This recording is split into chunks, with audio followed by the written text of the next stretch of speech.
दोस्तों सुजलॉन एनर्जी की बात करें तो यहाँ पे दो बड़ी अपडेट निकल के आ रही है जिनको हम एक एक करके डिस्कस करने वाले हैं। सुजलॉन एनर्जी आज इसने पॉजिटिव क्लोजिंग दी है स्टॉक ने, और आप देख ही सकते हो कि जो पुरानी हाई थी पिछले दिनों जो महीने भर 2 महीने पहले बनी थी उस लेवल तक स्टॉक पहुँच चुका है। एक नई हाई की तैयारी हो रही है। सुजलॉन एनर्जी ने बहुत कुछ अचीव किया है पिछले 2 सालों में। जो कंपनी 2020 के समय पूरी तरह से डूबने वाली थी वो कंपनी कर्ज मुक्त हो चुकी है।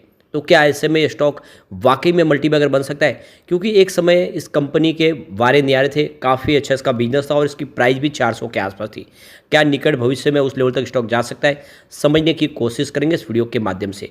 सबसे जो बड़ी बात है, मूडीज़ की जो रिपोर्ट जारी हुई है वो इस सेक्टर के लिए बहुत ही शानदार है, और इस रिपोर्ट के माध्यम से ये समझ में आ रहा है कि इस सेक्टर में आने वाले समय एक ज़बरदस्त तेज़ी आ सकती है और ये स्टॉक भी मल्टीबैगर बन सकता है। लेकिन फ्रेंड, उससे पहले अगर आप पहली बार हमारे चैनल पे आए तो चैनल को सब्सक्राइब कर दीजिए, एक बेल आइकॉन दबा दीजिए ताकि जब भी नया वीडियो बने पहला नोटिफिकेशन आपको मिले। वीडियो पसंद आए तो लाइक से जरूर कीजिए।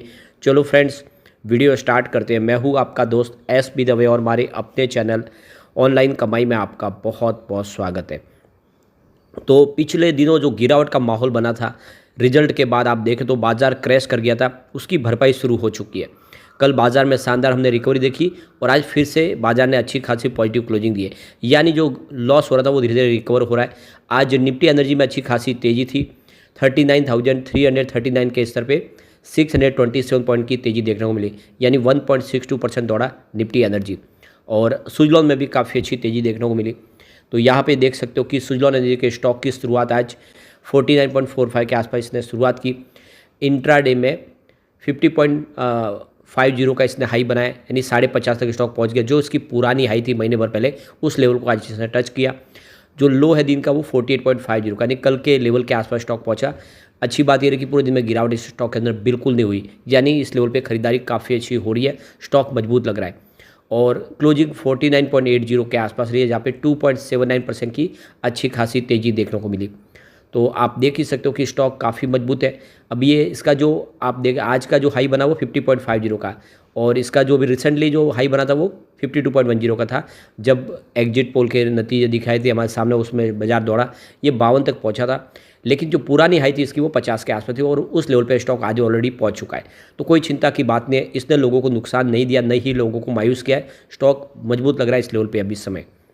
तो यहाँ पे जो लेटेस्ट अपडेट निकल के आ रही है, मूडीज़ की तरफ से रिपोर्ट जारी की गई है कि जो नई मोदी 3.0 गवर्नमेंट अभी वापस आने जा रही है सरकार में, जो थर्ड टर्म में मोदी सरकार बनाने जा रहे, इसमें भी रिन्यूएबल एनर्जी सेक्टर के लिए जो पॉलिसीज़ है उसमें बदलाव नहीं होगा।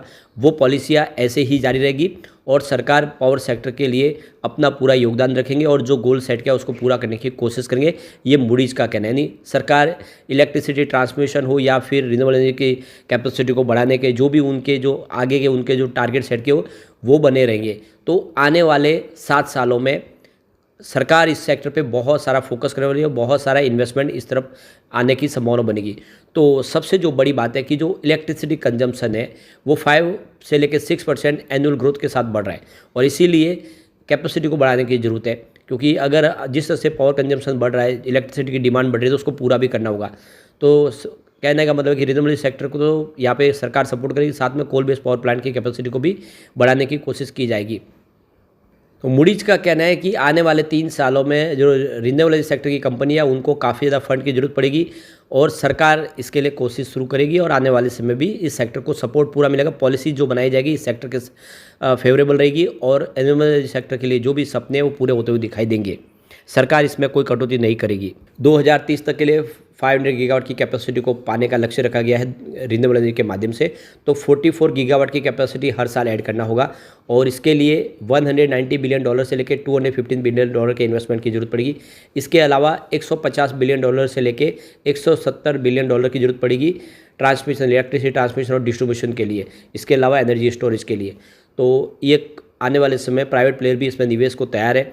सरकार की योजनाओं के हिसाब से इसको बेनिफिट मिलेगा, और जो मोदी की जो स्ट्रॉन्ग पॉलिसीज़ है वो इस सेक्टर को और आगे लेके जा सकती है। तो बिल्कुल आने वाले देखते हो कि 2030 तक यहाँ पे वो गोल अचीव होगा, लेकिन काफ़ी बड़े निवेश की ज़रूरत पड़ेगी। तो कुल मिला के अब वो राहत भरी खबर है जिसकी हमें बहुत ज़्यादा ज़रूरत थी कि इस सेक्टर को वैसा ही सपोर्ट मिलेगा जैसा पिछली बार मिला है। यानी ग्रीन एनर्जी सेक्टर को सरकार का पूरा सहयोग मिलेगा। और इस सहयोग के दम पे ही सुजलॉन भी बड़े प्रॉब्लम से बाहर निकली है, क्योंकि आपको पता ही होगा कि जब बहुत भारी भरकम कर्ज था 14 बैंकों का सुजलॉन पे, वो सारा का सारा 2 सरकारी कंपनियों ने अपने ऊपर ले लिया था और सुजलॉन को फ्री कर दिया गया था। तो ऐसे ही आप आने वाले समय भी इसके लिए संभावना पॉजिटिव दिख रही है। अब आप देख सकते हो सुजलॉन के लिए जो सबसे बड़ा अचीवमेंट है, बहुत ही शानदार ऑर्डर बुक, यानी इसके पास एक ज़बरदस्त ऑर्डर बुक तो है ही, साथ में कंपनी डेट फ्री हो चुकी है। कंपनी अपने सारे कर्ज के झंझट से बाहर निकल चुकी है और अब आराम से वो कंप्लीटली अपने ऑर्डर कंप्लीट कर सकते हैं।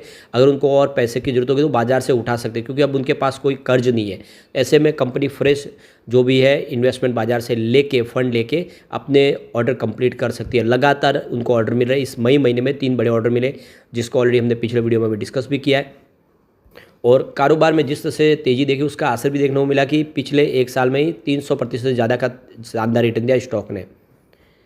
कंपनी की मार्केट वैल्यू देखें तो कल के हिसाब से 65,700 करोड़ तक पहुंच चुकी है। और कंपनी देख सकते हो कि करीब 1100 करोड़ के आसपास के नेट कैश के साथ में, और फाइनेंशियल 2023 में 1150 करोड़ के आसपास का कंपनी के कर्ज था। वो सारा कर्ज खत्म हो चुका है। कंपनी पूरी तरह से कर्ज के झंझट से बाहर निकल चुकी है।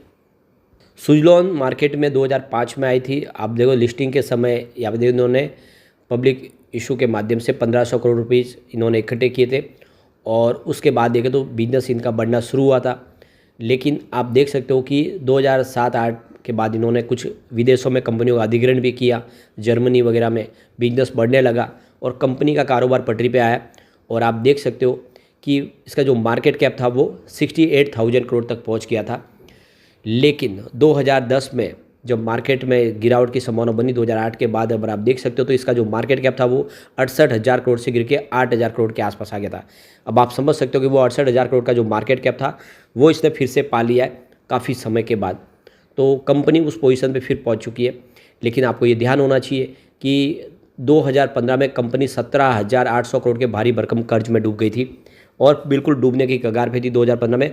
तब सन फार्मा ने इसमें बड़ी हिस्सेदारी ली और उन्होंने 1800 करोड़ रुपए लगाया कंपनी में और 23% की स्टेक ले ली। एक बड़ी संजीवनी मिली, फिर से कंपनी को 2015 में ही डूब जाती। लेकिन देख दो कि सन फार्मा के दिलीप संघवी की वजह से कंपनी बची। उन्होंने इसको एक बड़ा देखो सपोर्ट दिया, उन्होंने स्टेक ली, फिर कारोबार बढ़ना शुरू हुआ। 2020 में जब प्रॉब्लम आई तो सरकार ने सपोर्ट किया और अब वो सारा का सारा समय निकल चुका है। कंपनी पूरी मुसीबत से बाहर निकल चुकी है। कंपनी अब पूरी तरह से आगे बढ़ने को तैयार है। कंपनी का जो एक तरह से देखें तो उनके पास जो टेक्नोलॉजी है उसका वो पूरा इस्तेमाल करे, जो एक मजबूत टीम है जिसके माध्यम से लगातार रिपीट ऑर्डर मिल रहे और अपने सेक्टर की लीडर कंपनी बन चुकी है। तो आप ये देख सकते हो कि आने वाले समय ये स्टॉक कमाल बिल्कुल कर सकता है। और अब वो पुराना इसका मार्केट शेयर इसने हासिल किया जो 2008 के पहले था। 68,000 करोड़ का जो मार्केट कैप था वो अब जाके इन्होंने प्राप्त कर लिया है। अब नई शुरुआत होगी, यहाँ से स्टॉक के ऊपर जाने की संभावना बनेगी और आप देख सकते हो कि इसकी शेयर की प्राइस भी डेफिनेटली बढ़ेगी। तो लॉन्ग टर्म इन्वेस्टर के लिए अच्छा मौका है कि सुजलॉन में निवेश किया जाए। लेकिन फ्रेंड, कोई भी इन्वेस्टमेंट करने से पहले अपने फाइनेंशियल एडवाइजर से बड़े ले ले या अपना खुद का रिसर्च करें, क्योंकि मैंने वीडियो आपके एजुकेशनल पर्पज़ के लिए ही बनाया। वीडियो पसंद आए तो लाइक से जरूर कीजिए और चैनल को सब्सक्राइब कर दीजिए। Thank you friends.